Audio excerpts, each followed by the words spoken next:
வணக்கம். செய்திகள் வாசிப்பது நான் ராஜேஷ். முதலில் தலைப்புச் செய்திகள். யாழ்ப்பாணம் வட்டுக்கோட்டை மூலாய் பகுதியில் 2 கிராமங்களுக்கிடையில் மோதல், பதட்டமான சூழ்நிலை. செம்மணி போன்று சம்பூரிலும் மனித எச்சங்கள் மீட்பு. சிரியாவில் இடைக்கால ஜனாதிபதி அல்-சாரா படைகளுக்கும் ரூஸ் போராளிகளுக்கும் இடையில் கடும் மோதல், ஆயிரக்கணக்கானோர் கொல்லப்பட்டுள்ளனர். உக்ரைன் படையினர் ரஷ்யா படைகள் மீது அதிரடி தாக்குதல். இனி விரிவான செய்திகள். வட்டுக்கோட்டை மூலாய் போலீஸ் பிரிவுக்குட்பட்ட பிரதேசத்தில் இன்று இடம்பெற்ற 2 குழுக்களுக்கிடையிலான கடும் மோதலை அடுத்து பலர் காயமடைந்துள்ளதாகவும் அங்கிருந்து கிடைக்கும் தகவல்கள் தெரிவிக்கின்றன. இது தொடர்பாக கூறுகையில், நேற்றைய தினம் வட்டுக்கோட்டை மூலாய் பிரதேசத்தில் இடம்பெற்ற 2 நபர்களுக்கு இடையிலான தனிப்பட்ட மோதலை அடுத்து இந்த சம்பவம் தொடர்பாக போலீஸ் நிலையத்தில் முறைப்பாடு செய்யப்பட்டிருந்தது. போலீஸ் நிலையத்தில் முறைப்பாடு செய்யப்பட்டிருந்த போதும் இதுக்கான நடவடிக்கைகளை போலீசார் விரைவாக உரிய நடவடிக்கை எடுக்காத காரணத்தால் 2 கிராமங்களுக்கிடையே குழுக்களாக பிரிந்து மோதலில் ஈடுபட்டிருந்தனர். இந்த மோதல் படிப்படியாக பெரும் மோதலாக உருவெடுத்தது. இந்த மோதலின் போது பலர் காயமடைந்தும் பல வீடுகள் சேதமடைந்தும் 2 மோட்டார் சைக்கிள்கள் எரிக்கப்பட்டும் அடித்து நொறுக்கப்பட்டிருந்தது. இதையடுத்து போலீசாருக்கு அவசர அழைப்பு விடுக்கப்பட்டிருந்தது. போலீசார் உடனடியாக அந்த இடத்துக்கு விரைந்து சென்று 2 குழுக்களையும் கட்டுப்பாட்டுக்குள் கொண்டு வருவதற்காக கடும் முயற்சிகளை மேற்கொண்டிருந்தனர். இருந்தபோதும் இந்த குழுக்கள் கற்களால் எறிந்து போலீசார் மீது தாக்குதலை மேற்கொண்டனர். இதை கட்டுப்பாட்டுக்குள் கொண்டு வருவதற்கு போலீசார் துப்பாக்கி பிரயோகம் மேற்கொண்டதாக போலீசார் கூறுகின்றனர். இந்த 2 குழுக்களையும் கட்டுப்பாட்டுக்குள் கொண்டு வர முடியாமல் போனதால் விசேட அதிரடி படையினர் குறித்த இடத்துக்கு விரைந்து அந்த பிரதேசம் முழுவதையும் தமது கட்டுப்பாட்டுக்குள் கொண்டு வந்தனர். இதன்போது இந்த கலவரத்தில் ஈடுபட்டிருந்த 3 கைது செய்யப்பட்டு போலீஸ் நிலையத்துக்கு கொண்டு செல்லப்பட்டுள்ளனர். மேலும் இந்த மோதலில் ஈடுபட்ட பலரை போலீசார் தேடி வருகின்றனர். கைது செய்யப்பட்டவர்களை தற்போது போலீசார் விசாரணை மேற்கொண்டு வருகின்றனர்.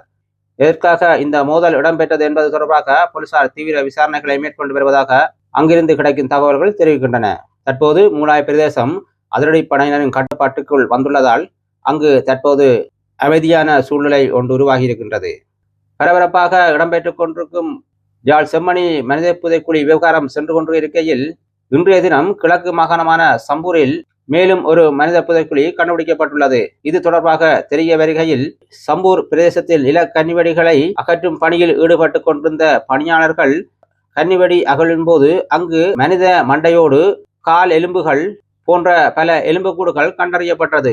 இது தொடர்பாக சம்பூர் நீதிமன்றத்துக்கு தகவல் வழங்கப்பட்டது. இதையடுத்து சம்பூர் நீதிவான் குறித்த இடத்துக்கு விஜயம் மேற்கொண்டு இந்த கன்னிவெடி அகழ் பணிகள் தற்போது இடைநிறுத்தப்பட்டுள்ளதாகவும், இந்த மனித புதைக்குழி வருகின்ற 23ஆம் தேதி அகழ்வு பணிகளை மேற்கொள்ளுமாறு நீதிவான் உத்தரவிட்டுள்ளார். சம்பூரில் கண்டறியப்பட்ட இந்த மனித புதைக்குழி சம்பூரில் இடம்பெற்ற படுகொலையின் நினைவு தூபிக்கு அருகாமையில் இந்த புதைக்குழிகள் கண்டறியப்பட்டிருக்கின்றன. வருகின்ற 23ஆம் தேதி இடம்பெறுகின்ற அகழ்வு பணியின் போதே இதன் உண்மையான விவரங்கள் தெரிய வரக்கூடிய வாய்ப்புகள் இருக்கின்றன. மொத்தத்தில் வடகிழக்கு நிலங்களில் தமிழர்கள் எங்கெங்கெல்லாம் விதைக்கப்பட்டிருக்கிறார்கள் என்பது வருகின்ற காலங்களே பதில் சொல்லும். தொடர்ச்சியாக வடகிழக்கில் இடம்பெறுகின்ற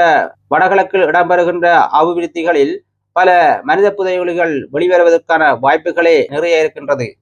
ஆகவே உண்மைகள் எப்போதும் சாவதில்லை என்பதை இது எடுத்துக்காட்டுகின்றது. சிரியாவின் இடைக்கால ஜனாதிபதி அல்-சாரா படைகளும் சிரியா தென்புல பிரதேசத்தில் இருக்கின்ற சுவீடா ரூஸ்டர் சிறுபான்மை போராளிகளுக்கும் இடையில் கடும் மோதல்கள் இடம்பெற்று வருகின்றன. இந்த சுவீடா ரூஸ் பிரதேசம் இஸ்ரேலின் ஆதரவு பெற்ற இடங்களாகும். சிரியாவின் இடைக்கால ஜனாதிபதி அல்-சாராவின் படைகள் சுவீடா பிரதேசங்களான ரூஸ் இன மக்களின் பிரதேசங்களை தமது முழுமையான கட்டுப்பாட்டுக்குள் கொண்டு வந்துள்ளனர்.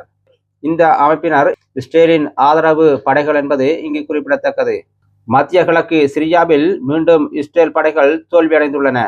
இஸ்ரேலின் ஆதரவு பெற்ற சிறுபான்மை இனத்தவரான ரூஸ் பகுதியில் அல்-சாரா படைகள் முழுவதும் தமது கட்டுப்பாட்டுக்குள் கொண்டு இஸ்ரேலின் அடாவடித்தனங்களை தமது கட்டுப்பாட்டுக்குள் கொண்டனர். இந்த இழப்பு இஸ்ரேலுக்கு தோல்வியாகவே கருதப்படுகிறது. இந்த தாக்குதலின் போது 1000க்கும் மேற்பட்ட இரு தரப்பினரும் கொல்லப்பட்டுள்ளனர். உக்ரைனின் 130க்கும் மேற்பட்ட ட்ரோன்கள் ரஷ்யாவின் தலைநகரான மாஸ்கோ மீது தாக்குதல் மேற்கொள்ளப்பட்டுள்ளன. இத்தாக்குதலை ரஷ்யா முறியடித்துள்ளதாகவும் 130க்கும் மேற்பட்ட ரோன்களை தாங்கள் சுட்டு வீழ்த்தியுள்ளதாகவும் ரஷ்யா கூறுகின்றது. இந்த ரோன்கள் தாக்குதல் காரணமாக மாஸ்கோ விமான நிலையங்கள் அனைத்தும் மூடப்பட்டிருந்தன. 140க்கும் மேற்பட்ட விமானங்கள் திருப்பி அனுப்பப்பட்டிருந்தன. தற்போது நிலைமை கட்டுப்பாட்டுக்குள் கொண்டு வரப்பட்டுள்ளதாக ரஷ்யா கூறுகின்றது.